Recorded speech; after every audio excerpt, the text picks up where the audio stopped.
Hello everyone, welcome to Legal Law. So today video is all about making of a constitution. ठीक है, making of a Indian constitution. तो इससे पहले हम preamble और हमारी कॉन्स्टिट्यूंट असेंबली का फॉर्मेशन कवर कर चुके हैं. अगर आपने वो वीडियो अभी तक नहीं देखी है तो उसको देखिए. उसमें हमने वन शॉर्ट वीडियो में सारे इम्पॉर्टेंट क्वेश्चंस जो कि हमारे एग्ज़ाम पॉइंट ऑफ व्यू से हमारे लिए इम्पॉर्टेंट है वो हम कवर कर चुके हैं. ठीक है, उसके अलावा आपको और कोई वीडियो देखने की ज़रूरत नहीं है और कहीं से पढ़ने की ज़रूरत नहीं है और कोई क्वेश्चन प्रैक्टिस करने की ज़रूरत नहीं है. ठीक है, क्योंकि उसमें जितने भी क्वेश्चंस आ सकते हैं प्रियम्बल और कॉन्स्टिट्यूएंट असेंबली से वो हम कवर कर चुके हैं. ठीक है, ऐसे ही आज हम अपनी कॉन्स्टिट्यूशन मेकिंग देखने वाले हैं और उसमें क्या क्या इम्पोर्टेंट लोग थे और क्या क्या इम्पोर्टेंट चीज़ें हैं उनको कवर करने वाले हैं. तो चलिए शुरू करते हैं. तो फर्स्ट है जो हमारे कॉन्स्टिट्यूशन का ड्राफ्ट था वो किसने प्रिपेयर करा था. ठीक है, तो BN राव एक थे, उन्होंने हमारे कॉन्स्टिट्यूशन का ड्राफ्ट प्रिपेयर करा था और इनको कॉन्स्टिट्यूशनल एडवाइज़र भी कहा जाता है. ठीक है, तो अगर आपसे पूछे कि constitutional adviser in the making of constitution या who prepare a draft of constitution तो वो BN राव थे. और ड्राफ्टिंग कमेटी के बारे में अभी हम आगे पढ़ेंगे. तो इन्होंने जो कॉन्स्टिट्यूशन का ड्राफ्ट था वो अक्टूबर 1947 में प्रिपेयर करा था. ठीक है, तो इस ड्राफ्ट में हमारे 243 आर्टिकल्स और 13 शेड्यूल्स थे. ठीक है, ये ड्राफ्ट कॉन्स्टिट्यूशन में थे. उसके बाद हमारा आता है, अब हम ड्राफ्टिंग कमेटी के बारे में थोड़ा सा देखते हैं. तो जो इस ड्राफ्ट था BN राव ने जो प्रिपेयर करा था उसको एग्ज़ामिन करने के लिए एक ड्राफ्टिंग कमेटी प्रिपेयर हुई थी, है ना. इसके चेयरमैन BR अम्बेडकर थे और इस कमेटी को मसौदा कमेटी भी कहा जाता था. तो आप एग्ज़ाम में कंफ्यूज मत होना अगर मसौदा कमेटी आ जाए और अगर ड्राफ्टिंग कमेटी पूछ ले तो डायरेक्ट है, तो सबको पता ही होता है. लेकिन ऐसा भी पूछ सकते हैं कि ड्राफ्टिंग कमेटी का जो दूसरा नाम था वो क्या था. तो आपको मसौदा कमेटी भी पता होना चाहिए और ड्राफ्टिंग कमेटी भी पता होना चाहिए. और जो इस ड्राफ्टिंग कमेटी की फॉर्मेशन डेट थी वो 29 अगस्त 1947 थी. ये डेट भी इंपॉर्टेंट है, बहुत सारे एग्जाम्स में पूछी गई है. और अगर हम कॉन्स्टिट्यूशन पढ़ रहे हैं तो इसकी एक एक चीज़ बहुत इंपॉर्टेंट है. जितनी मैंने वीडियो में कवर करी है आप इसको एक दो बार देखना जब तक आपको याद ना हो जाए. और रीडिंग से ही आपको याद हो जाएगा क्योंकि हमारा एग्ज़ाम MCQ है. तो बहुत जल्दी चीज़ें क्लिक होगी माइंड में अगर वो आपने पढ़ा होगा तो, अच्छे से पढ़ा होगा तो. ठीक है, तो ये हो गया हमारा ड्राफ्ट BN राव ने प्रिपेयर करा. इसमें इतने आर्टिकल्स थे और फिर इस ड्राफ्ट को एग्ज़ामिन करने के लिए ड्राफ्टिंग कमेटी बनी थी. ठीक है, और ड्राफ्टिंग कमेटी की डेट, फिर चेयरमैन ड्राफ्टिंग कमेटी के डॉक्टर BR अम्बेडकर. ये भी बहुत इंपॉर्टेंट क्वेश्चन है. ठीक है, इसमें से डायरेक्ट क्वेश्चन आता है. फिर हम देखते हैं जो हमारे कॉन्स्टिट्यूशन बनने से पहले कितनी डिबेट हुई थी, है ना, कितने दिन डिबेट हुई. तो टोटल 114 डेज हमारी डिबेट चली थी कॉन्स्टिट्यूशन बनने से पहले. क्योंकि आपको पता है इतने सारे मेंबर्स थे, सब एक चीज़ पे सहमत नहीं हो सकते ना. किसी का कोई व्यू पॉइंट था, किसी का कुछ था, तो वो आपस में अपने अपने डिसीजंस को लेके डिबेट करते थे कि नहीं मेरे अकॉर्डिंग ये सही है, मेरे अकॉर्डिंग ये सही है. तो फाइनली बहुत टाइम बाद हमारा कॉन्स्टिट्यूशन बना था. तो देखो टोटल कितना टाइम लगा था हमारे कॉन्स्टिट्यूशन को प्रिपेयर होने में, ये भी इम्पॉर्टेंट है. ठीक है, इससे डायरेक्ट क्वेश्चन आता है. फिर 2 साल 11 महीने और 18 दिन, 2 years 11 months और 18 डेज लगे थे हमारे कॉन्स्टिट्यूशन को प्रिपेयर होने. इसके बाद हम चलते हैं टोटल सेशंस. टोटल 11 सेशंस बैठे थे कॉन्स्टिट्यूशन प्रिपेयर होने से पहले तक, है ना. 11 सेशंस लगे थे हमारे कॉन्स्टिट्यूशन प्रिपेयर होने तक. उसके बाद, और ये सेशंस किसके थे, कॉन्स्टिट्यूएंट असेंबली के सेशन थे. हम कॉन्स्टिट्यूएंट असेंबली पिछली वीडियो में पढ़ चुके हैं, आपने वो वीडियो नहीं देखी है तो आप उसको देखना. और टोटल 105 मीटिंग्स हुई थी कॉन्स्टिट्यूशन मेकिंग के लिए. तो अब सेशंस और मीटिंग में कंफ्यूज मत होना. सेशंस तो कॉन्स्टिट्यूएंट असेंबली के सेशंस थे, पर मीटिंग्स तो वो लोग कभी भी कोई मेंबर्स मिल सकते थे ना डिस्कस करने के लिए वो चीज़. तो ये दोनों चीज़ें अलग अलग हैं. तो आपको ये इंडिविजुअली याद रखना है कि जो सेशंस थे वो 11 सेशंस थे और जो टोटल मीटिंग्स थी वो 105 थी. और टोटल डेज में अगर हम देखें तो 165 डेज थे, मतलब इन इन मीटिंग्स के. इसके बाद हमारा कॉन्स्टिट्यूशन बना था. अब last meeting of constituent assembly, इसमें से भी क्वेश्चन आ सकता है. जो लास्ट और फर्स्ट चीज़ होती है वो बहुत इंपॉर्टेंट होती है. ठीक है, और भी एग्ज़ाम्स में इसमें से क्वेश्चंस देखे गए हैं, तो आपको पता होना चाहिए ये सब चीज़ें। तो 24 जनवरी 1950 को लास्ट मीटिंग हुई थी कॉन्स्टिट्यूएंट असेंबली की। अब अब हमारा कॉन्स्टिट्यूशन 2 साल 11 महीने 18 दिन बाद बन तो गया था, पर अब उस पे कितने लोगों के साइन हुए थे, है ना? कॉन्स्टिट्यूएंट असेंबली में बहुत मेंबर्स थे, पर साइन सबने नहीं करा था। साइन कितनों ने करा था? 284 मेंबर्स के साइन हुए थे हमारी कॉन्स्टिट्यूएंट असेंबली में। और फर्स्ट साइन किसका हुआ था? हमारे प्रेसिडेंट डॉक्टर राजेंद्र प्रसाद। आप सबको पता है जो प्रेसिडेंट होता है वो फर्स्ट सिटीजन होता है इंडिया का। तो इसीलिए जो फर्स्ट साइन हुआ था कॉन्स्टिट्यूशन पे वो डॉक्टर राजेंद्र प्रसाद का ही हुआ था। अब जो एक चीज़ थी इसमें कि जो गलती से ना जो पहला साइन था वो हमारे जवाहरलाल नेहरू जी ने कर दिया था। पर आप अपने हमारे कॉन्स्टिट्यूशन में देखेंगे कि जो डॉक्टर राजेंद्र प्रसाद का साइन है वो एकदम मतलब छोटे से स्पेस में किया हुआ है ना? तो ये इसीलिए किया गया था क्योंकि जो पहला साइन था वो जवाहरलाल नेहरू जी ने कर दिया था। पर पहला साइन तो डॉक्टर राजेंद्र प्रसाद जी का होना था जो ऊपर शो होना था, इसीलिए फिर इनका साइन ऊपर करवाया गया। लेकिन first one to sign on constitution अगर क्वेश्चन आएगा तो वो डॉक्टर राजेंद्र प्रसाद जी ही हैं, ठीक है? तो ये आपको पता होना चाहिए। अब फर्स्ट वन तो पता चल गया, तो फर्स्ट फीमेल में अगर पूछ लें, तो हमारी जो फर्स्ट फीमेल थी, वो थी अम्बुनाथन। इनका फर्स्ट साइन हुआ था हमारे कॉन्स्टिट्यूशन पे, ओके? तो ये भी पता होना चाहिए। अब हमारे सेक्रेटरी ऑफ कॉन्स्टिट्यूएंट असेंबली अगर आपसे पूछें, तो वो थे एच.वी.आर. अयंगर। ये क्वेश्चन भी पूछा जाता है कभी-कभी। तो सेक्रेटरी ऑफ कॉन्स्टिट्यूएंट असेंबली पता होना चाहिए। वैसे तो मुझे कॉन्स्टिट्यूएंट असेंबली में डालना चाहिए था, पर जो उसमें अगर 1-2 क्वेश्चन बच गए थे, तो मैंने इसमें ऐड कर दिए थे, ठीक है? तो ये भी आप देख लेना। और अगेन जिसने कॉन्स्टिट्यूएंट असेंबली और प्रिएम्बल की वीडियो नहीं देखी है, वो देख सकते हैं, वो चैनल पे ऑलरेडी अपलोड हो चुकी है। वो काफ़ी यूज़फुल है आपके एग्ज़ाम्स के लिए क्योंकि उसमें सारी इम्पोर्टेंट चीज़ें मेंशन हैं। अब who written who hand written the Indian constitution, हाथों से किसने लिखा था, मतलब अपनी राइटिंग में किसने लिखा था? तो वो थे प्रेम बिहारी नारायण रायजादा। ये क्वेश्चन भी इम्पोर्टेंट है, ठीक है? फिर इनको कितना टाइम लगा था? इनको टोटल 6 मंथ्स लगे थे लिखने में, ठीक है? इन्होंने कर्सिव इटैलिक राइटिंग में लिखा था कॉन्स्टिट्यूशन को। 6 मंथ्स लगे थे, ने था। अब हम देखते हैं डेकोरेट किसने किया था, तो वो थे नंदलाल बोस। इन्होंने हमारे कॉन्स्टिट्यूशन को डेकोरेट किया था। ये भी इम्पोर्टेंट है, ये तीनों चीज़ ही इम्पोर्टेंट है कि हाथों से लिखा किसने था, डेकोरेट किसने किया था, फिर हिंदी में तो हिंदी में लिखा था वसंत कृष्ण वैद्य ने, ठीक है? तो ये तीनों चीज़ें आप देख लेना। अब नेक्स्ट हम चलते हैं जैसे हमने हमारे इंडिया का कॉन्स्टिट्यूशन पढ़ा, ठीक है? तो अब कॉन्स्टिट्यूशन से रिलेटेड कुछ ऐसे स्टैटिक टाइप में क्वेश्चंस होते हैं जो कभी-कभी एग्जाम्स में पूछ लिए जाते हैं, क्योंकि बहुत एग्जाम्स में मैंने देखा है ये क्वेश्चंस पूछे गए हैं, तो मैंने इसको यहाँ पे मेंशन करना ज़रूरी समझा है कि अगर इन केस उनका माइंड घूमा एग्जामिनर्स का और उन्होंने ऐसे क्वेश्चंस डाल दिए, तो आप वहाँ पे ब्लैंक ना रहें, आपको पता रहे कि हाँ इसका आंसर ये है, तो आप ये अपनी नॉलेज के लिए पढ़ सकते हैं। तो हम देखते हैं कि जो वर्ल्ड का फर्स्ट कॉन्स्टिट्यूशन है वो कहाँ का था? वो था हम्मुराबी की संहिता, जो कि इराक का कॉन्स्टिट्यूशन था, ठीक है? ये वर्ल्ड का फर्स्ट कॉन्स्टिट्यूशन था। अब फर्स्ट रिटन कॉन्स्टिट्यूशन यूएसए का है जो 1787 में लिखा गया था।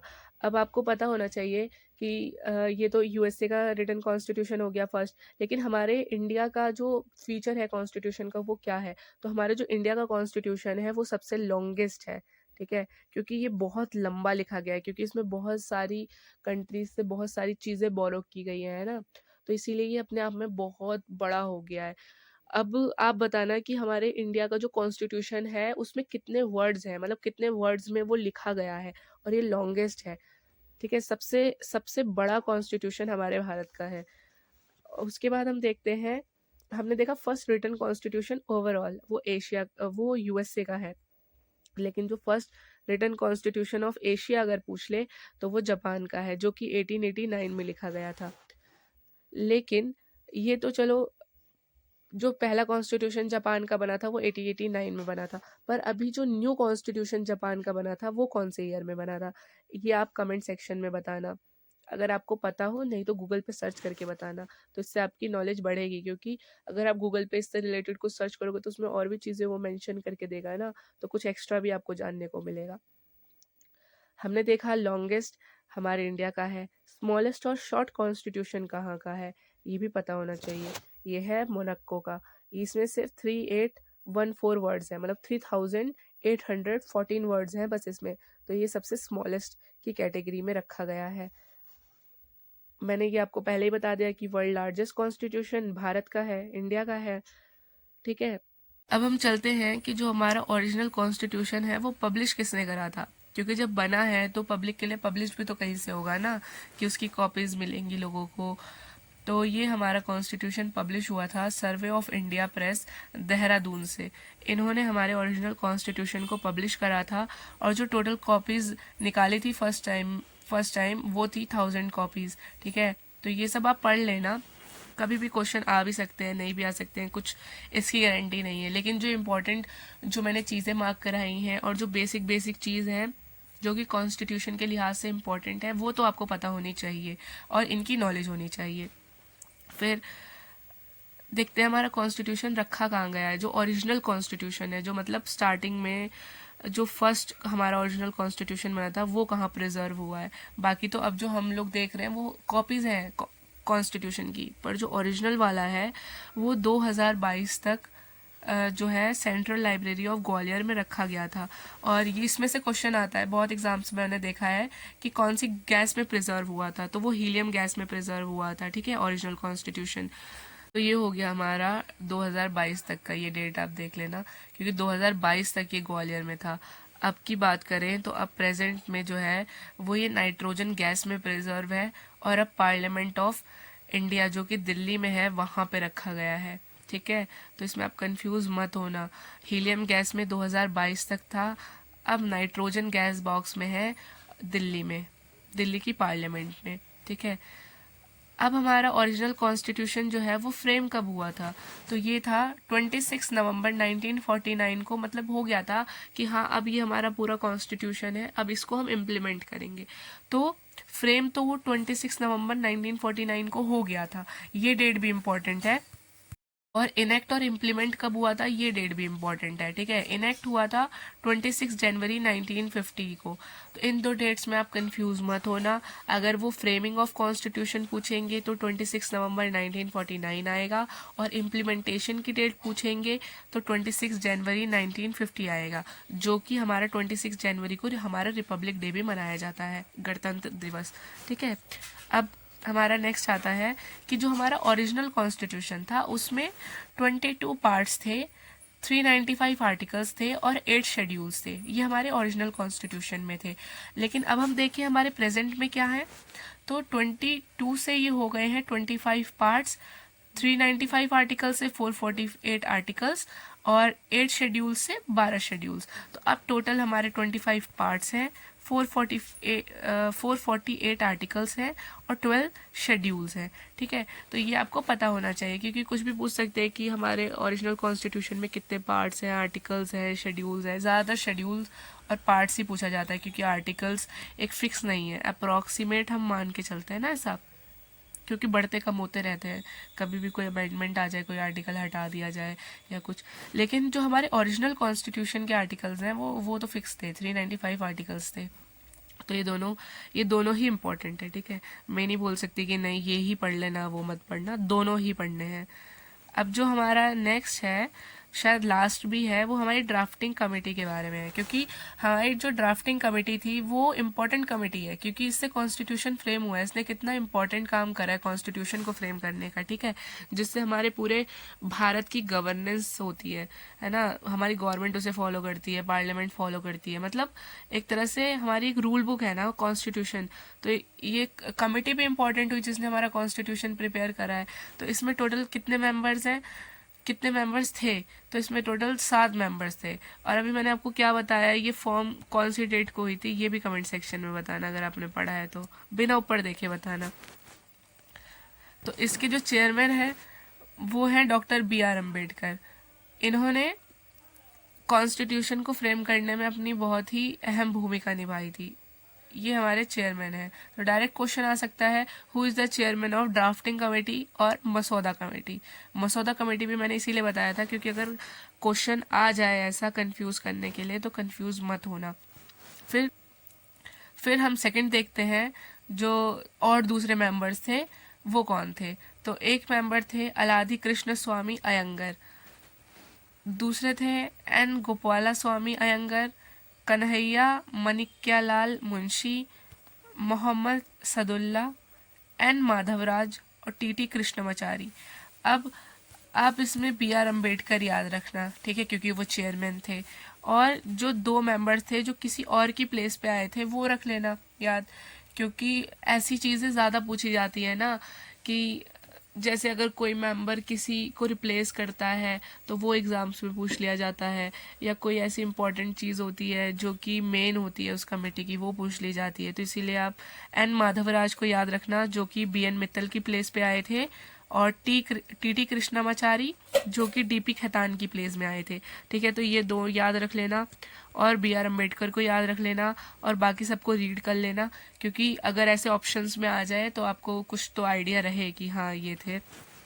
तो इसके साथ हमारा मेकिंग ऑफ कॉन्स्टिट्यूशन भी ख़त्म होता है, जिसमें हमने सब कुछ कवर कर लिया है कि हमारे कॉन्स्टिट्यूशन को प्रिजर्व कहाँ पे किया गया है, हमारे कॉन्स्टिट्यूशन में कितने आर्टिकल्स थे, किसने लिखा था, किसने डेकोरेट किया था, है ना, टोटल कितने सेशंस लगे थे, और क्या कहते हैं लास्ट मीटिंग कब हुई थी, कितना टाइम लगा था, तो सब कुछ, और ड्राफ्ट किसने बनाया था। तो इसके साथ हमारा मेकिंग ऑफ कॉन्स्टिट्यूशन भी कंप्लीट होता है। और इस वीडियो में जितना मैंने बताया है, जितना मैंने मेंशन किया है, उतना ही आप पढ़ लोगे तो काफ़ी है। इसके अलावा आपको कुछ ऐसा पढ़ने की ज़रूरत नहीं है, ठीक है। इसमें मैंने वही चीज़ें मेंशन करी हैं जो आपके एग्ज़ाम के पॉइंट ऑफ व्यू से इम्पोर्टेंट है, और मैंने और एग्ज़ाम्स को भी देखकर वो भी चीज़ मेंशन कर दी है जो कि और एग्ज़ाम्स में पूछी गई है, क्योंकि CUT PG में न्यू क्वेश्चन फॉर्म नहीं करते हैं वो लोग, जो और एग्ज़ाम्स में पूछे गए क्वेश्चंस होते हैं उन्हीं को डाल देते हैं, ऐसा देखा गया है अभी तक।